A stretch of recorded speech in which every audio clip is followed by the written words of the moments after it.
Hello class, welcome back बच्चों। लो प्यारे बच्चों, बात कर रहे हैं इन्वेस्टिंग एक्टिविटी की।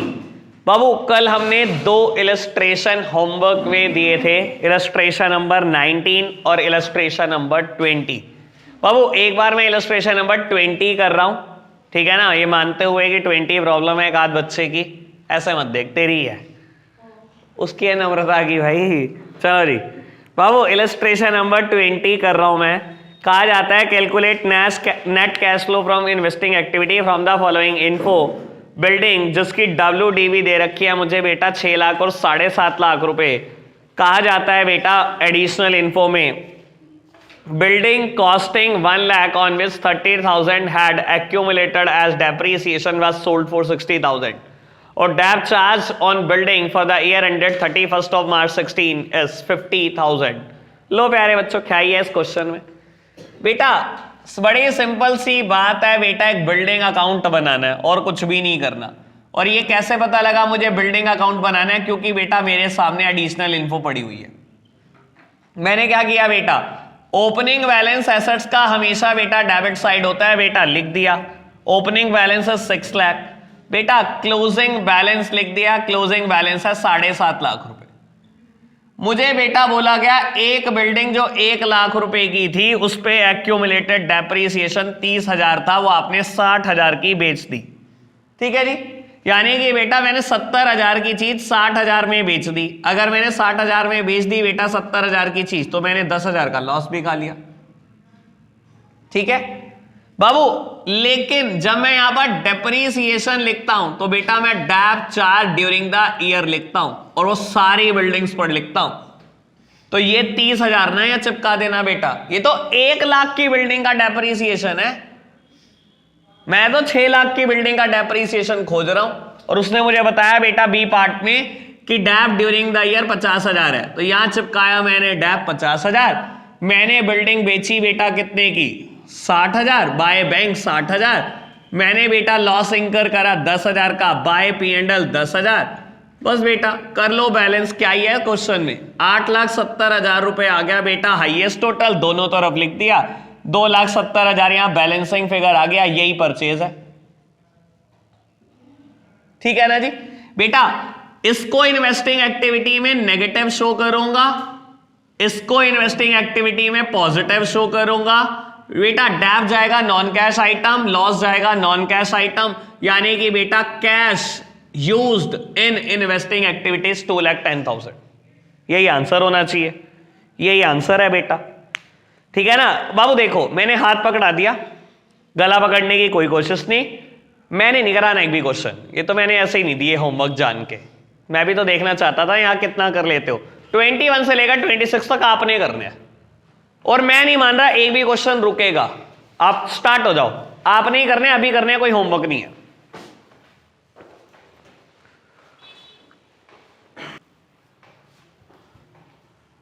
लो बेटा, बात कर रहे हैं इलस्ट्रेशन नंबर 21 की। मुझे कहा जाता है बेटा calculate cash flow from investing activity from the following info. बेटा investment in shares of Meeko limited 12% long term investment, plant and machinery, goodwill, ये सब मुझे गिवन है। ठीक है जी बाबू, दो चीजों पे एडजस्टमेंट है नीचे। एक तो बेटा मीको लिमिटेड में जो आपने इन्वेस्टमेंट करा आपको 9% डिविडेंड मिला और एक मशीन पर है, बाकी तो किसी पे एडजस्टमेंट नहीं है। लो बेटा मेरी तरफ देखना, सबसे पहले बेटा देखो इन्वेस्टमेंट में ऐसे लिखा हुआ है, पिछले साल 8 लाख थी, इस साल 18 लाख हो गई, ऐसे ही है ना। यानी कि बेटा मैंने 10 लाख रुपए की इन्वेस्टमेंट करी तो 10 लाख तो बेटा नेगेटिव जाएंगे इन्वेस्टिंग एक्टिविटी में। और जब 9% डिविडेंड मिलेगा, मैंने हमेशा बोला है, ये बात पहले भी याद कर लो, अगर कभी इसकी डेट ना गिवन हो, ये नई इन्वेस्टमेंट कब करी, नए शेयर कब इशू करे, नए डिबेंचर, तो हमेशा बेटा मानते हैं साल के आखिरी दिन। यानी कि बेटा ये जो 10 लाख के आपने इन्वेस्टमेंट करी, ये 31 मार्च 15 को ही करी आपने, तो आपको जो डिविडेंड मिला होगा वो किस पे मिला होगा? 8 लाख पे। 8 लाख का 9% 72,000 रुपए का डिविडेंड रिसीव हुआ, कोई दिक्कत तो नहीं, पहली बात खत्म। Second one, 12% long term investment. अब ये देखो 1.5 लाख और 5 लाख ऐसे गिवन है, 5 लाख से 1.5 लाख के आप इन्वेस्टमेंट पर आ गए तो बेटा यानी कि 3.5 लाख की बेच दी। 3.5 लाख बेचने से पैसे आए तो ले लो जी, पॉजिटिव दिखा दिया मैंने। और बेटा वर्ड लिखा 12% लॉन्ग टर्म इन्वेस्टमेंट, तो बेटा 12% कमाता भी तो ना इस इन्वेस्टमेंट पर। तो 12% किस पे निकालूं, इधर देखना, ये 5 पे या 1.5 पे, बेटा 5 पे, क्योंकि ये जो आपने 3.5 की बेची, अगर इसकी कोई डेट गिवन नहीं तो मैं तो मानूंगा 31/15 को बेची। तो बेटा 5 लाख का 12%, 60,000 मैंने ये कमा लिया बेटा, इंटरेस्ट लॉन्ग टर्म इन्वेस्टमेंट पर। क्लियर बात। मशीनरी का भी अकाउंट बना देता हूं। गुडविल देखो 40 से 1 20 हो गई, यानी कि मैंने 80,000 रुपए की गुडविल परचेज कर ली, परचेज ऑफ गुडविल, फिर माइनस। अब रहेगी क्या बात, प्लांट एंड मशीनरी की, ये लो जी अकाउंट बना लो, plant and machinery account. Opening balance brought down तो balance brought down, closing balance carried down by balance carried down. Plant and machinery का ओपनिंग बैलेंस है बेटा 4 लाख और क्लोजिंग बैलेंस है बेटा 6 लाख। और एडजस्टमेंट क्या कहती है, कहती है बेटा 50,000 की एक मशीनरी जिसके ऊपर 15,000 का डेप्रीसिएशन है, आपने 40 में बेच दी, और dep charge during the year 55,000। तो बेटा मैं दिखाऊंगा dep charge during the year by depreciation 55,000।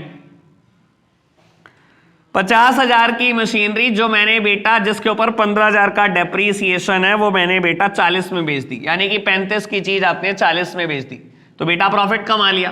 पहली बात तो मैंने 40 में बेची, बाय बैंक 40 में बेच दी, और मैंने 5 का प्रॉफिट कमा लिया। प्रॉफिट हमेशा क्रेडिट होता है बेटा टू P&L 5,000। निकाल लो बेटा balancing figure, 695 is the highest total, तो बेटा 2,90,000 की परचेज आ गई। ये लो, यहां से परचेज उठा के दिखाई 290 और 40,000 रुपए की सेल दिखा दी। प्रॉफिट और डैप बेटा ऑपरेटिंग में चला जाएगा। ये लो, ये था इलस्ट्रेशन नंबर 21, सिंपल सी बात। ठीक है जी बेटा, स्टार्ट करो इलस्ट्रेशन नंबर 22 फटाफट।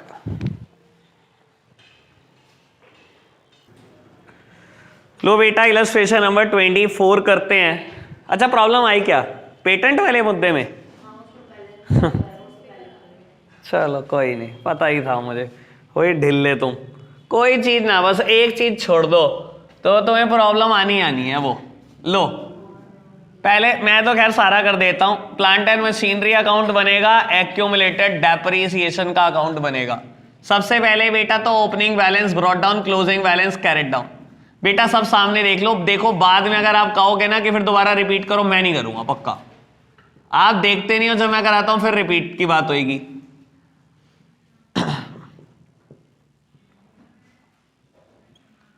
बेटा प्लांट एंड मशीनरी का मुझे ओपनिंग बैलेंस गिवन है 3 लाख और क्लोजिंग 320।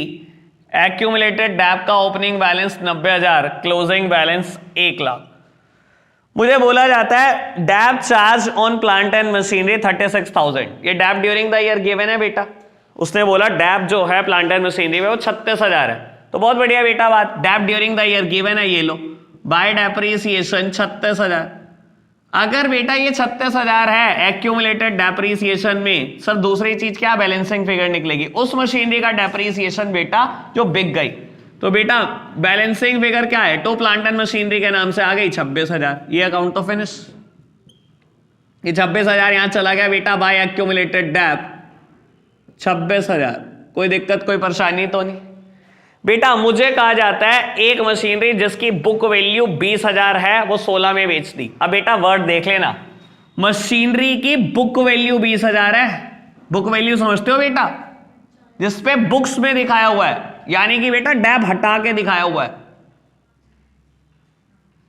ठीक है ना। बुक्स में 20,000 दिखाया हुआ, 16 की बेच दी बेटा, तो 16 की बेच दी बाबू, यानी कि इतने का लॉस खा लिया, 4 का।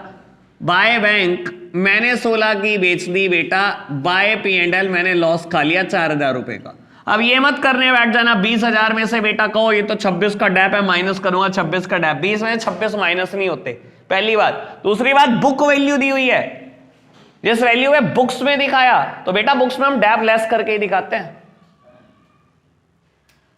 ठीक है जी बेटा। यहां पर बैलेंसिंग फिगर आ जाएगा, परचेज जितना भी आएगा, कितना आया 46 नहीं 66। ओके बात। तो बेटा 66 की आपने परचेज करी, ये तो नेगेटिव दिखाओगे। 16 की आपने मशीनरी बेची, ये पॉजिटिव दिखाओगे। लॉस चला जाएगा ऑपरेटिंग में, डैप ड्यूरिंग द ईयर चला जाएगा ऑपरेटिंग में, तो यहां से और तो कुछ होना ही नहीं। पेटेंट्स, पेटेंट का अकाउंट बनाना है, इसमें भी प्रॉब्लम करी आगे आपने, इसी में ही करी बल्कि problem. Patent account, opening balance closing balance, asset है बेटा, एसेट का ओपनिंग बैलेंस हमेशा डेबिट 2,60,000 और बेटा क्लोजिंग बैलेंस कहता है patent having a book value of 80,000 was sold for 110 by bank account. मैंने बेटा 80,000 की चीज 1,10,000 में बेच दी, तो बेटा बेचने से प्रॉफिट हुआ 30,000 का, 2 P&L, कोई दिक्कत तो नहीं। अब बैलेंसिंग बेकार आ गई, यहाँ पे 40,000 आपको समझ नहीं आ रहा किस नाम से लिखो, है ना, क्या गधे हो तुम। डेप्रीसिएशन, इनटेंजिबल एसेट है, उसे आप डेप्रीसिएशन नहीं लिख सकते बेटा, अमोर्टाइजेशन लिख दो। कुल मिला के बेटा डेप्रीसिएशन के अलावा और कुछ है ही नहीं बेटा ये, ठीक है ना। कहां जाएगा बेटा ये, नॉन ऑपरेटिंग आइटम। ऑपरेटिंग में non cash non operating item adjust करते थे ना, ये वहीं एडजस्ट होगा 40,000। तो डैप और कहां जाता है, ये मैं क्लैरिटी के लिए लिखता हूं, लिखना तो यहां पे भी P&L ही चाहिए। इनके लिखने से क्या होता है, तुम्हें क्लियर ही नहीं होगा कभी अगर मैं P&L लिखना शुरू कर दूंगा चीज को तो, ठीक है ना जी बाबू। अब मैंने ये जो पेटेंट बेचे, मेरे पास पैसे आए, मैंने दिखा दिए बेटा। बाबू ये डेप्रीसिएशन वहीं जाएगा, ये बाबू प्रॉफिट भी वहीं जाएगा, तो ये तो नहीं दिखाना। इसके अलावा बेटा गुडविल मैंने खरीदी है 20,000 रुपए की, ये लो, ये माइनस हो जाएगी। बस हो गया 24 इलस्ट्रेशन फिनिश, ठीक है बाबू।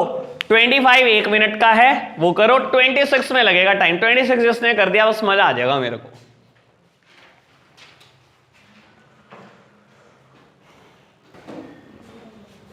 बेटा आज के लिए हम इतना ही रखेंगे, आप इलस्ट्रेशन नंबर 26 तक कर लो, कोई भी प्रॉब्लम होगी कल ले लेंगे। Bye bye.